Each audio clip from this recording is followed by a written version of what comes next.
নমস্কার। আপনারা দেখছেন দ্য ইন্ডিপেন্ডেন্ট বেঙ্গল। আমি শিবম। এবার মোহাম্মদ ইউনুসকে জোর ধাক্কা দিলেন ইলন মাস্ক। বাংলাদেশের মিডিয়া কাল থেকে প্রচার করছে বাংলাদেশে নাকি বিপুল পরিমাণ টাকা ইনভেস্ট করতে চলেছেন ইলন মাস্কের কোম্পানি স্পেস এক্স, এবং বিভিন্ন রিপোর্টে দেখা যাচ্ছে স্টারলিংকে ইনভেস্টমেন্ট করতে পারেন ইলন মাস্ক। আর সেদিনই আমেরিকা সরকারের যে দপ্তর ডজ, সেই ডজের প্রধান যিনি, সেই ইলন মাস্কের টুইটার অ্যাকাউন্ট থেকে একটি টুইট করা হলো, যেখানে তিনি বলছেন আমেরিকা পরবর্তীকালে বাংলাদেশকে আরো $29 মিলিয়ন যে অর্থ সাহায্য করত, সেই অর্থ সাহায্য এবার থেকে তারা আর করবে না। এই ডজ ডিপার্টমেন্ট কিভাবে কাজ করে আমি একটু আপনাদেরকে বুঝিয়ে দিই। ডজ এর পুরো কথা হলো ডিপার্টমেন্ট অফ গভর্নমেন্ট এফিসিয়েন্সি। অর্থাৎ ডোনাল্ড ট্রাম্পের নির্বাচনী ইস্তেহারে ছিল ট্যাক্স পেয়ারদের টাকা, অর্থাৎ আমেরিকার নাগরিকরা যে টাকা দেয় সেই টাকা জো বাইডেন এমন কিছু জায়গায় ইনভেস্ট করে গেছেন যা আমেরিকার জন্য ইউজফুল নয়, অর্থাৎ মানে খুব একটা সুবিধা কিছু করতে পারেনি। তাই আমেরিকার টাকা বিভিন্ন দেশে আর ইনভেস্ট করবে না ডোনাল্ড ট্রাম্পের আমেরিকা। এর জন্য তিনি একটি নতুন দপ্তর তৈরি করেন।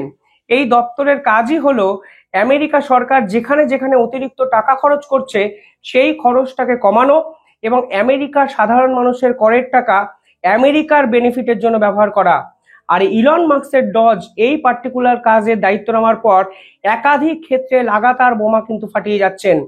কখনো ডিপ স্টেট নিয়ে বিভিন্ন রিপোর্ট তারা প্রকাশ করেছেন, কখনো নরেন্দ্র মোদীর ইন্টারনাল পলিটিক্সকে ঘেঁটে দিতে চেয়েছেন, যেখানে ডোনাল্ড ট্রাম্প কালকেও স্বীকার করেছেন এটা হতে পারে, মানে ভারতের নির্বাচনকে এই ডিপ স্টেটের টাকা দিয়ে ঘুরিয়ে দেওয়ার একটা চেষ্টা কেউ বা কারা করতে পারে।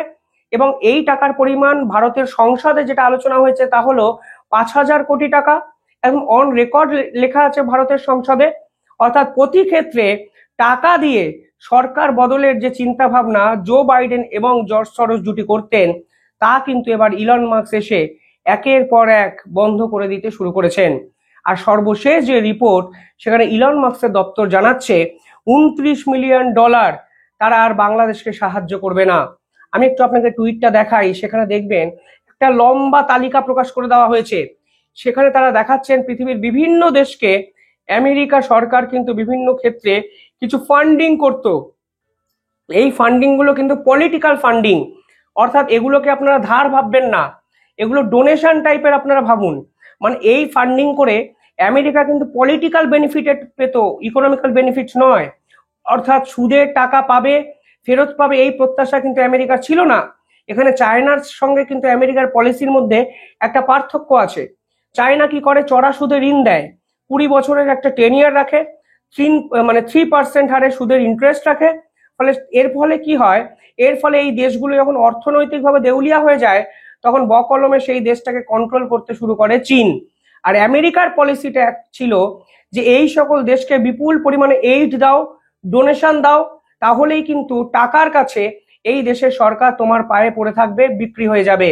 আর ইউএসএ এডের এই যে পার্টিকুলারলি টাকা ভারতেও কিন্তু ইনভেস্ট করার চেষ্টা করেছিলেন জর্জ সরোস এবং জো বাইডেন জুটি, এবং একাধিক ক্ষেত্রে ভারতের বিভিন্ন বিরোধী দলগুলোর সঙ্গে বিভিন্ন সময় মিটিংও করেছিলেন শুধু নরেন্দ্র মোদী সরকার ফেলার জন্য। এই তত্ত্ব বা যদি আপনারা ভাবেন তথ্য, ভারতের সংসদে কিন্তু আলোচনা হয়েছে। আর শেখ হাসিনাকে সরিয়ে দেওয়াও যে মস্ত বড় এক চক্রান্ত বা ষড়যন্ত্র, তাও কিন্তু আজকে আন্তর্জাতিক স্তরে এস্টাবলিশ হয়ে গেছে। দেখুন, আমেরিকার ডোনাল্ড ট্রাম্প তো এখন এসে প্রকাশ্যে বলতে পারবে না যে আমেরিকা শেখ হাসিনাকে এরকম ওপেন প্ল্যাটফর্ম থেকে সরিয়ে দিয়েছে, তাহলে আমেরিকার বিশ্বাসযোগ্যতা নিয়ে প্রশ্ন উঠবে। কিন্তু যেরকম পদক্ষেপ ইলন মাস্কের এই পার্টিকুলারলি ডিপার্টমেন্ট ডজ নিচ্ছে, সেখানে পরিষ্কারভাবে বলা যায় তারা আসলে ইউএসএইডের এই টাকার খেলাটা কিন্তু আলটিমেটলি ধরে ফেলেছে। এবার $29 মিলিয়ন বাংলাদেশে তারা আর দেবে না। ভারতীয় টাকায় এই টাকাটা নিতান্তই কম টাকা নয়, প্রায় 250 কোটি টাকার বেশি একটা অ্যামাউন্ট, বাংলাদেশের টাকায় আরো বেশি হবে, তারা আর বাংলাদেশ সরকারকে এবছর দিচ্ছে না। অর্থাৎ রোহিঙ্গা টাকা ছাড়া আমেরিকা এই মুহূর্তে বাংলাদেশকে কোনো ক্ষেত্রে সহায়তা করবে না, এবং এটা অ্যাকচুয়ালি মোহাম্মদ ইউনুসের বিরুদ্ধে কার্যত যুদ্ধ ঘোষণাই আপনারা ভাবতে পারেন। নিজের দেশ অর্থনৈতিকভাবে দেউলিয়া হয়ে গেছে, ব্যাংকে টাকা নেই, সাধারণ মানুষের অন্ন সংস্থান করার কোনো জায়গা নেই, আর আমরা আমাদের টাকা দিয়ে তোমার দেশকে আর বাঁচাতে পারবো না। তোমাকে যে বা যারা ক্ষমতায় বসিয়েছে তুমি তাদের থেকে টাকা নিয়ে নাও, বার্তাটা পরিষ্কার। কিন্তু আমার ইন্টারেস্টিং এই পুরো বিষয়টা লেগেছে একটা অন্য কারণে। এই $29 মিলিয়ন আমেরিকা কেন বাংলাদেশের ইউনিট সরকারকে দিয়েছিল জানেন? আর অদ্ভুত কারণ এখানে লেখা আছে political landscape in Bangladesh straightening করার জন্য। অর্থাৎ straightening political landscape in Bangladesh, অর্থাৎ বাংলাদেশের ভূমিতে পলিটিক্যাল স্ট্রেটনিং করার জন্য, রাজনৈতিক বিভিন্ন জিনিসকে আরো বেশি শক্তিশালী করার জন্য এই টাকাটা মোহাম্মদ ইউনূসকে দিয়েছিল। এবার বিষয় হলো আমেরিকা যুক্তরাষ্ট্র তো বাংলাদেশের ইন্টারনাল পলিটিক্সের কোনো পার্ট নয়, কিংবা বাংলাদেশের এই পলিটিক্সের সাথে জো বাইডেনের কোনো সম্পর্ক নেই। তাহলে straightening political landscape in Bangladesh মানে ইলন মাস্ক ঠিক কি বোঝাতে চাইলেন? এটাই হয়তো আপনারা বুঝতে পারছেন।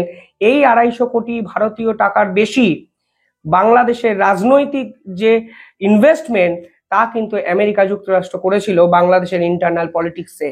এবং এর পরেও হয়তো আপনাদের আর সন্দেহের জায়গা থাকে না কিভাবে দিনের পর দিন শেখ হাসিনাকে ষড়যন্ত্র করে বাংলাদেশে গদিচ্যুত করা হয়েছে।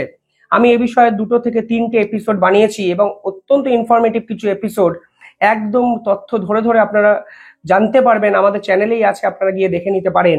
কিন্তু আজকে ডোনাল্ড ট্রাম্পের এই ধরনের একটা টুইট, যেখানে পরিষ্কারভাবে মোহাম্মদ ইউনূসকে কড়া হুঁশিয়ারি দিয়ে এই ধরনের $29 মিলিয়ন একটা ইনভেস্টমেন্ট কিন্তু বাংলাদেশ থেকে বাতিল করে দেওয়া হলো আমেরিকার পক্ষ থেকে। কালকে মোহাম্মদ ইউনূস কি বলেছিলেন একটু আপনাদের আমি বলে দিই। তিনি বলেছিলেন মোদি নাকি নালিশ করতে গেছে ডোনাল্ড ট্রাম্পের কাছে। পরক্ষণে তিনি আরো বলেন যে বিদেশি বিভিন্ন দেশ বাংলাদেশকে নাকি সহায়তা করছে। অথচ যখন তিনি এই কথাগুলো বলছেন, তত্ত্ব কি বলছে? তত্ত্ব আলাদা বলছে, তথ্য এক জিনিস বলছে। কি বলছে? তত্ত্ব বলছে বাংলাদেশ সরকার পুরো বিষয়টা নিয়ে মানুষকে ভুল বোঝানোর চেষ্টা করছে। আর তথ্য বলছে মোহাম্মদ ইউনূস যখন বলছেন বিরোধী একাধিক শক্তিশালী আন্তর্জাতিক ক্ষেত্র মোহাম্মদ ইউনূসের পাশে আছে, তখন দেখা যাচ্ছে সুইজারল্যান্ড তাদের ফান্ডিং সম্পূর্ণভাবে বন্ধ করে দিয়েছে। মানে সুইজারল্যান্ড 2026 থেকে 2028-এ বাংলাদেশের সরকারের উপর আর কোনো ইনভেস্টমেন্ট করবে না। সেই টাকাটা তারা বলছে ক্লাইমেট চেঞ্জে কাজে লাগাবে বিভিন্ন রিসার্চে। আমেরিকা যুক্তরাষ্ট্র বলছে ইউএস এইড বন্ধ করে দেব। আজকে বলা হচ্ছে পলিটিক্যাল ল্যান্ডস্কেপ স্ট্রেটনিং এর জন্য বাংলাদেশকে যে টাকা দেওয়া হয়েছিল সেই $29 মিলিয়ন বন্ধ করে দেওয়া হবে। একমাত্র ভারতের পাশে কিন্তু বিভিন্ন ক্ষেত্রে ভারতবর্ষই আছে, যা ভারতের ট্যাক্স পেয়ারের টাকা প্রতিবেশী দেশের কল্যাণে কাজে লাগানো হচ্ছে শুধুমাত্র নরেন্দ্র মোদী এবং শেখ হাসিনার ভালো সম্পর্ককে মাথায় রেখে। আর এরপরে এরা ভারত বিরোধিতা করে, ভারতের বিপক্ষে একাধিক স্টেটমেন্ট দেয়, নরেন্দ্র মোদীর বিপক্ষে বিভিন্ন রকম স্লোগান দেয়, সর্বোপরি ভারতীয়দের বিপক্ষে বিভিন্ন রকম কথাবার্তা বলে ভারতীয় পতাকাকে পায়ের তলায় মারায়।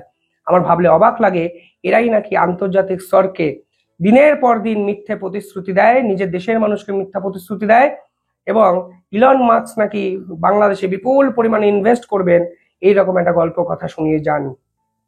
কিছুদিন আগে মোহাম্মদ ইউনূস এসেই ডোনাল্ড ট্রাম্পের সঙ্গে এটি চুক্তি করেন, ডিজেল চুক্তি বোধহয় এরকম কিছু একটা নাম ছিল। আমি কিন্তু সেদিন এক্সপোস্ট করে বলেছিলাম ডোনাল্ড ট্রাম্প চাইছেন বিশ্বের এরকম কিছু পিছিয়ে পড়া দেশ যাদেরকে যারা টাকা দিয়ে এই বিপুল পরিমাণে তেল কিনতে পারবেন। আসলে এই চুক্তি করে মোহাম্মদ ইউনূস বাঁচাতে চেয়েছিলেন নিজের মেয়েকে। আর আজকে ইলন মাস্কের সঙ্গে এরকম ভিডিও কনফারেন্সের গল্প কথা প্রচার করে মোহাম্মদ ইউনূস যখনই নিজেকে আন্তর্জাতিক নেতা হিসাবে এস্টাবলিশ করার চেষ্টা করেছেন, ঠিক তখনই ইলন মাস্কের এই ধরনের টুইট, যেখানে পরিষ্কারভাবে বলা হয়েছে আমেরিকার ডিপার্টমেন্ট অফ গভর্নমেন্ট এফিসিয়েন্সি সিদ্ধান্ত নিয়েছে বাংলাদেশ সরকারকে এবছর $29 মিলিয়ন যে ডলার দেওয়া হতো, সাহায্য করা হতো, সেই টাকা আর দেবে না। আপনারা কিভাবে দেখছেন কমেন্টে জানাবেন আপনাদের উত্তর। আর চ্যানেলটি নিয়ে অনেকে মেসেজ করছেন, আমাদের চ্যানেলে মাস রিপোর্ট মারা হয়েছে, কারণ আমরা সত্যি কথা বলতে বিশ্বাস করেছি এবং সত্যি কথা স্প্রেড আউট করেছি। কিন্তু কেউ বা কারা আমাদের চ্যানেলে মাস রিপোর্ট মেরে এই সত্যি কথাগুলোকে পৌঁছাতে দিতে চাইছে না মানুষের কাছে। তাই একটাই অনুরোধ, চ্যানেলটিকে সাবস্ক্রাইব করবেন, রেগুলার কমেন্ট এবং লাইক করবেন, তাহলে চ্যানেলটা কিন্তু আগের ভার্সনে আবার ফেরত চলে আসবে। কারণ আমরা বিশ্বাস করি মানুষ থাকলে ইন্ডিপেন্ডেন্ট জার্নালিজমকে কেউ আটকাতে পারে না। ভালো থাকবেন, ইন্ডিপেন্ডেন্ট বেঙ্গল দেখতে থাকুন। ধন্যবাদ।